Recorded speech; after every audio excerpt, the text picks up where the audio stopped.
Hello అండి అందరికీ. మనందరికీ తెలుసు 20 రోజుల క్రితం మన కేరళలోని తిరువనంతపురం ఎయిర్పోర్ట్లో advanced stealth 5th generation air craft America మరియు నాటో దేశాలు వాడే అత్యాధునిక యుద్ధ విమానం ఎమర్జెన్సీ ల్యాండింగ్ కావడం జరిగింది. అయితే కొన్ని సమస్యలతో ఎమర్జెన్సీ ల్యాండింగ్ అయింది. అయితే అప్పటి నుంచి కూడా మన భారతదేశ గడ్డ మీద అట్లే ఉన్నదనమాట. అంటే ఎండకి ఎండుతూ వానకి తడుస్తూ అక్కడే ఉంది. దానికి హ్యాంగర్ ఏర్పాటు చేయలేదు, అలాగే టెంట్ కూడా ఏర్పాటు చేయలేదు. బ్రిటిష్ వాళ్ళే వద్దన్నారు అనమాట. మరి వాళ్ళ సెక్యూరిటీ ఎక్కడ బయటపడిద్దని చెప్పేసి వద్దన్నారు. అయితే అప్పటి నుంచి కూడా మన దేశంలో అలానే ఉంది. చాలామంది బ్రిటిష్ నుంచి టెక్నీషియన్స్ వచ్చి చూసినా కానీ ఆ ప్రాబ్లం అనేది సాల్వ్ అవ్వట్ల.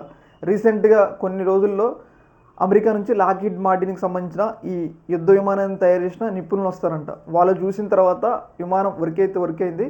వర్క్ కాకపోతే ప్రపంచంలోనే అతిపెద్ద కార్గో విమానం వచ్చేసి C-17లో దీన్ని డిస్మాండిల్ అంటే ముక్కలు చేసి ఇంకా C-17 ఎక్కించి అమెరికాకి తీసుకెళ్ళి దానికి ఎక్కడ ప్రాబ్లం ఉందో దాన్ని ఆ ప్రాబ్లం సార్ట్అవుట్ అయితే చేస్తారనమాట. అయితే దీని వెనుక కొన్ని అనుమానాలు ఉన్నాయి. ఇది మన భారతదేశం మీదకి సర్వేలెన్స్ అంటే మన రాడార్ వ్యవస్థను కనిపెట్టడానికి వచ్చిందా, లేకపోతే అది ఎందుకు వచ్చింది, అసలు వచ్చి ఇన్ని రోజులు ఎందుకు ఉంటుంది అనే డౌట్లు కూడా చాలామందికి అయితే వ్యక్తమవుతాయి. అంటే అమెరికా బ్రిటన్ కలిసి మన భారతదేశం మీద ఏమైనా నిఘా ఏర్పాటు చేస్తున్నాయా, ఇంకా రకరకాల అనుమానాలు అయితే లేవనెత్తున్నారు అనమాట. ఎందుకంటే ప్రపంచంలో అడ్వాన్స్డ్ స్టెల్త్ విమానం ఇలా ఆగిపోవడం ఏంది, మళ్ళీ ఎగరకపోవడం ఏంది, అంటే రకరకాల డౌట్లు అనమాట. దీని వెనక చాలా సస్పీస్. ఎందుకంటే దిగేటప్పుడు బాగానే దిగింది, మరి ఎందుకు ఎగరలేకపోతుంది అనేది ఇక్కడ డౌట్ అనమాట. అంటే సంథింగ్ ఈజ్ ఫిషీ. మన దేశానికి సంబంధించిన సర్వేలెన్స్ని ఏమైనా డేటాని క్యాప్చర్ చేసిందని అనుమానాలు కూడా వ్యక్తమవుతున్నాయి అనమాట.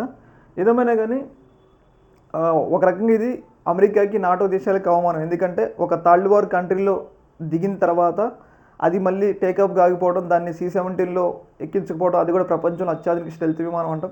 ఇదంతా అమెరికాకి పెద్ద అవమానకరమైన విషయం అనమాట. చూడాలి మరి దీని మీద ఎలాంటి అప్డేట్స్ వస్తాయని. ఈ యొక్క అంశంలో మీ యొక్క అభిప్రాయం కింద కామెంట్లు తెలియజేయండి. Okay, thank you.